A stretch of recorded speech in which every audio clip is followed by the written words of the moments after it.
맑은 영혼의 산책 채널에서 띄워드리는 숨결이 되는 양식 묵상 시간입니다. 오늘은 2020년 8월 15일 토요일인데 성모 승천 대축일 깊은 의미를 되새기는 날이기도 합니다. 지금 이곳에서는 아직도 만연하고 있는 코로나로 인해서 고통 속에 또 어려움들 신음하면서 시기를 보내고 있고, 거기에다 섭씨 41도 전후, 화씨로 100도 전후를 넘나드는 폭염 속에 또 매일을 견뎌내고도 있습니다. 이 어려운 시기 속에 특별히 고통 중에 있는 분들 또 돌보시느라 두터운 방호복을 입고 또 땀 흘리며 자신의 많은 어려움들도 감내하면서 또 헌신하고 계신 모든 어려진들께도 더 깊은 또 위로를 전하고 힘과 용기를 주시도록 기도드리고도 있고요. 또 각자의 삶 속에서 저마다의 또 나약함과 또 힘겨움을 의탁하며 살아가실 모든 분들께도 또 잠시 마음을 열 수 있는 위로의 시간이 되었으면 하는 마음도 함께 전해드립니다. 이처럼 여러 가지 사태를 맞이하고 있는 현대 시대를 진단해 보면 이 시대의 전반적인 모습을 가리켜서 불확정성의 시대이다 라고 표현하죠. 이는 여러 물리학 또 화학적인 측면에서도 바라보고 연구하는 그런 과학의 내용도 담고 있는데요. 우리가 살아가고 있는 이 시대는 심지어는 내 몸을 이루는 것, 또 나 스스로의 작은 변화 하나도 예측할 수 없는 매일을 살아간다는 의미도 포함되고 있습니다. 우리 몸에 흐르는 피가 나라는 생명을 유지하기 위해서 달리는 거리가 이 한 사람 안에 심겨진 혈관의 길이가 약 10만 킬로미터에 달한다 그러잖아요. 지구 2바퀴 반에 이르는 이 혈관과 신경계, 내 몸을 이루고 있는 206개의 뼈, 셀 수 없을 만큼 많은 약 100조 개 가량의 세포가 주님의 은총과 섭리에 따라 기묘한 조화를 이루어서 나라는 존재를 구성하고 있단 말이죠. 이 세포 하나하나를 더 깊이 들어가서 그 알갱이 분자, 심지어 원자 단계에 이르면 그 안에 담겨있는 가장 중심적인 핵과 양자, 전자 등등 정말 파악하기 힘든 만큼의 그 작은 구성 요소들이 나를 이루고 있단 말이에요. 그 안에 수많은 반응을 일으키는 원자 속의 전자라는 게 구름 형태처럼 띄고 있어서 그게 어떻게 어떤 변화를 일으키는지 예측할 수가 없어요. 그런 알갱이 하나의 변화가 결국 세포의 변화도 일으키고 나라는 존재의 몸에도 변화를 일으키는데, 쉽게 요약하면 결국 알 수 있는 게 없단 말이죠. 나의 생명, 나의 이루어지는 삶, 내 몸의 변화, 사실 우리가 많은 것을 아는 것처럼 살아가지만 결국 하느님 앞에 아는 것이 얼마나 될까 하는 생각에도 저는 이르게 됩니다. 그러기에 이 불확정적인 나 자신, 그리고 이 시대의 모습을 진단해 보면서 우리도 언제일지 모르나 하느님께로 다다를 그때를 늘 준비하는 마음으로 살아갈 수 있게 현재의 의미를 더 소중하게 바라봐야 하지 않을까라는 마음으로 매일매일을 주님의 말씀 안에 걸어가고 있죠. 이 끝에 대한 묵상, 에스카톨로지, 곧 종말론이라고 불러요. 에스카톤, 죽음, 로지, 로고스, 그러니까 죽음과 끝에 관하여 묻는 질문과 응답, 그에 대한 말씀들을 해석하는 과정을 말하지요. 이 종말론은 어쩌면 나 혹은 존재라는 것, 세상의 끝은 어떠할까 하는 내용인 것처럼 보이나 사실은 그 안에는 하늘인 나라에 대한 갈망을 품고 있는 것이고 결국은 그 하늘인 나라를 바라보는 내 인생에 대해서도 묻는 진지하면서도 참으로 소중한 질문이 담겨 있는 것이다 말씀드릴 수 있겠습니다. 제가 참 좋아하던 책이 있었죠.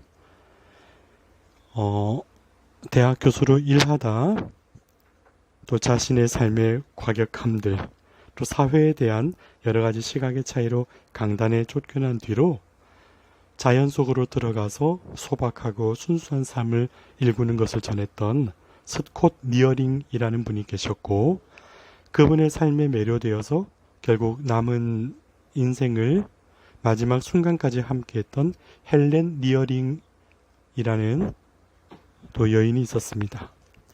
그분이 쓰셨던 책 제목이 아름다운 삶 그리고 마무리라고 한국어로 번역된 책도 있었어요. 저는 그 책의 내용과 함께 제목도 계속 여운이 남는 겁니다. 아름다운 삶 그리고 마무리.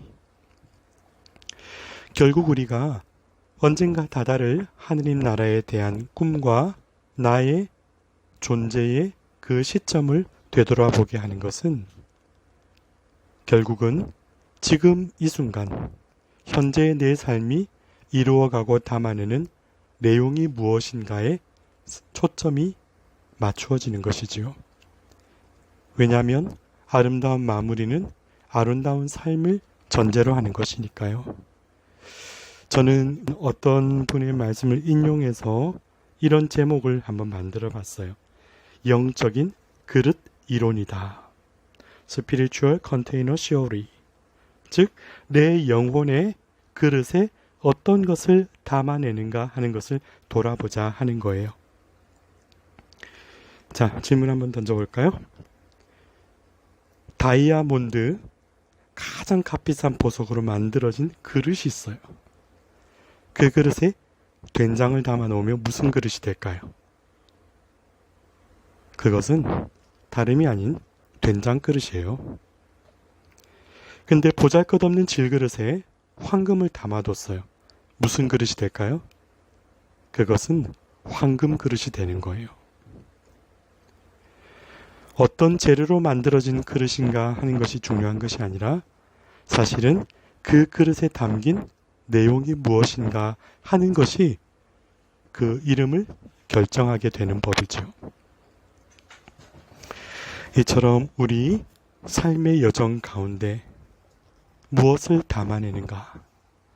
오늘 우리 어머니 성모 마리아의 삶을 되짚어보면 결국 마리아는 살아계신 주님 그리스도를 평생토록 담아낸 아름다운 그릇의 삶을 사셨죠. 사람의 눈으로 보기에는 초라하고 가난한 환경 속에 한 사람의 여인에 불과했을지 모르나 오늘 루카복음 1장 48절에 그분께서 당신 종의 비천함을 굽어보셨기 때문입니다. 라는 기쁜 탄성의 고백처럼 바로 주님께서 질그릇처럼 비천해 보이는 한 사람을 굽어보시어 살아계신 하느님을 맡기신 신비 얼마나 큰 것인지 오늘 다시금 돌아보게 되는 날입니다. 어떤 그릇이었길래 주님이 담기실 수 있으실까요? 성모님의 삶은 가난한 영혼으로 하느님께 봉헌된 그릇이었고 겸손한 순종의 바탕을 이룬 분이셨고 어린아이와 같은 신뢰를 하느님께 맡기신 분이셨었지요. 마치 순백의 도화지처럼 하느님의 영광을 안고 드러내기에 합당한 도구셨다는 말씀이지요. 오늘 엘리자벳이 성모님을 만나 뵙고 루카복음 1장 43절에 내 주님의 어머니라고 신앙 고백을 합니다. 내 주님의 어머니. 431년 에페소 공의회에서 성모님을 하느님의 어머니라 칭하는데 교회의 교리로 결정짓고 선포했죠. 하느님의 어머니 테오토코스. 우리 가톨릭 신앙의 교리는 참으로 하느님이시면서 성모님을 통해 죄 말고는 우리와 똑같은 사람으로 오신 분이 그리스도이시고 성모님은 그분의 어머니라 불릴 자격이 있다 선포한 것이죠. 이렇게 하느님의 어머니라 불리실 자격을 얻는 것, 그런 자격을 갖추는 분이 되는 것은 결코 우연적인 일이 아니지요. 하느님께서 하시는 선택은 무작위적인 것이 아니니까요. 준비된 마음으로 주님을 향해 순결하게 갈망하던 그 여인의 태중에 주님을 모시기에 합당한 거처가 되었기 때문이지요. 오늘 묵시록 12장 5절부터 6절 사이에 이런 말씀을 전합니다. 여인이 아들을 낳았습니다. 그 산의 아이는 쇠 지팡이로 모든 민족들을 다스릴 뿐입니다. 그런데 이 여인의 아이가 하느님께로 그분의 어자로 들어 올려졌습니다. 이 여인은 광야로 달아났습니다. 거기에는 하느님께서 마련해 주신 처소가 있었습니다. 묵시록에서 상징적으로 드러내는 이 여인의 모습 가운데 우린 성모님의 삶을 유추해보고 묵상케 됩니다. 그리스도의 어머니가 되는 일, 주님의 잉태와 출산, 양육뿐만이 아니라 당신 삶의 전부를 하느님의 외아들, 주님을 바라보며 아낌없이 내어놓으신 삶이셨죠.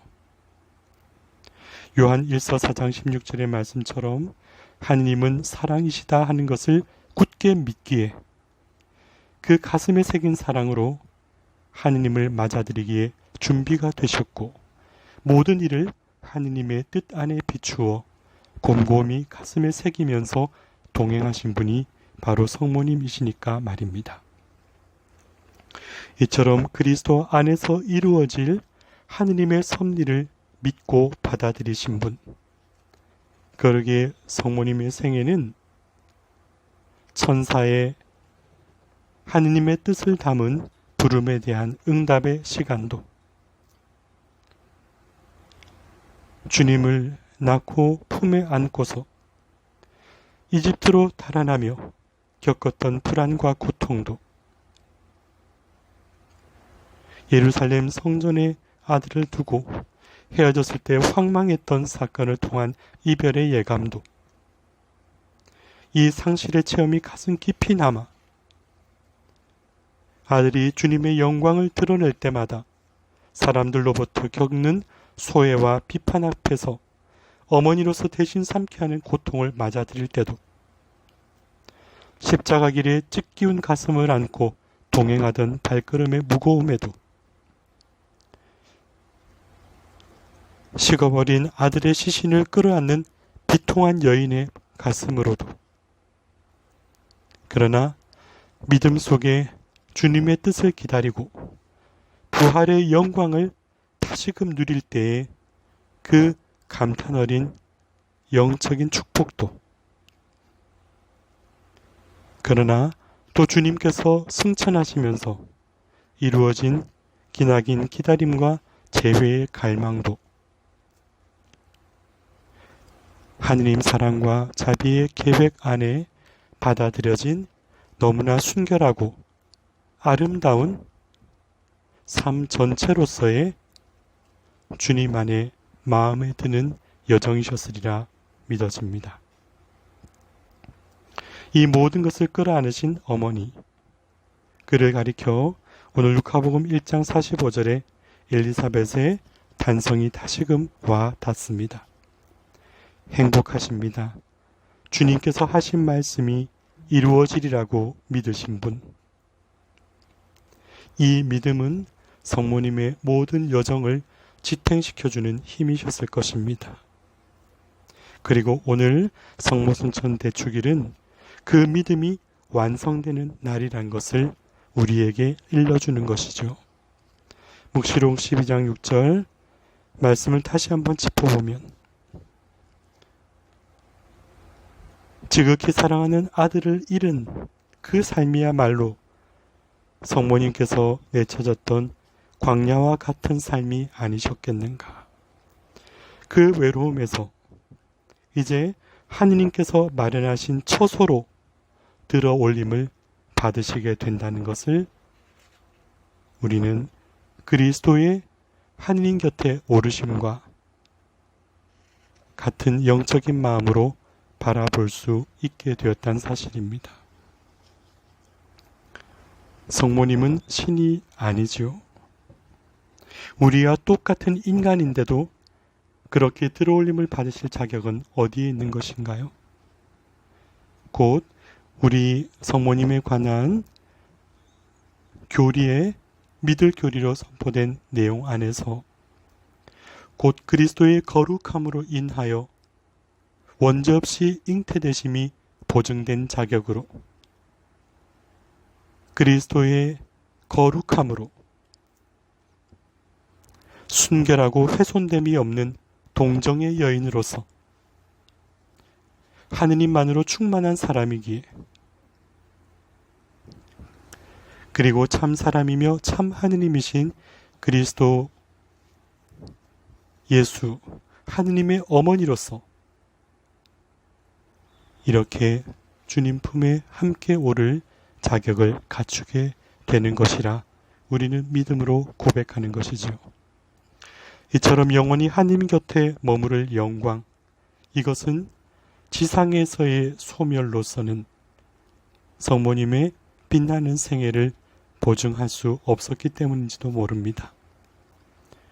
지상에서가 아니라 천상의 영광으로 올려주실 분, 거룩한 인간의 모범으로서 공경받으실 분임을 선포하는 것이지요.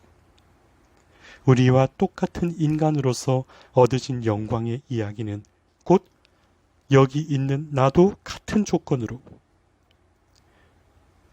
여기 있는 나를 하느님 나라로 초대하시는 복된 사랑에 우리 스스로도 마음을 열어 응답할 수 있기를 바라는 기도가 되었으면 좋겠습니다. 하느님의 뜻으로 충만하였던 사람, 주님만을 바라고 주님의 사랑이 이 땅에 이루어지도록 모든 것을 내어놓은 가난함. 그래서 그 삶에 담아낸 그릇에 주님의 영광을 가득 채워 빛이 났던 사람. 그래서 비천하였으나 가장 복된 여인으로 칭송을 받을 수 있었던, 그리고 지금도 우리로부터 공경을 받을 자격이 있는 한 인간. 그러기에 여기 있는 나도 내 영혼 오늘의 그릇에 무엇을 채우며 살 것인가를 가슴 깊이 묵상하며 영적인 갈망을 채우는 복된 날이셨으면 좋겠습니다. 이 삶이 다하여 언젠가 주님 부르실 그날에 우리도 하느님 나라의 복된 아름다움을 갈망할 수 있기를 청하는 마음 담아서 여러분께 전해드립니다. 맑은 영혼의 산책 채널에서 띄워드리는 숨결이 되는 양식이 주님께서 허락하여 주신 나라는 삶의 거룩한 그릇에 아름다운 영광과 복된 은총을 담아낼 수 있는 축복으로 말씀 안에 머물 수 있게 하는 기쁨이 되기를 청하면서 여러분들과 함께 나누어 드립니다.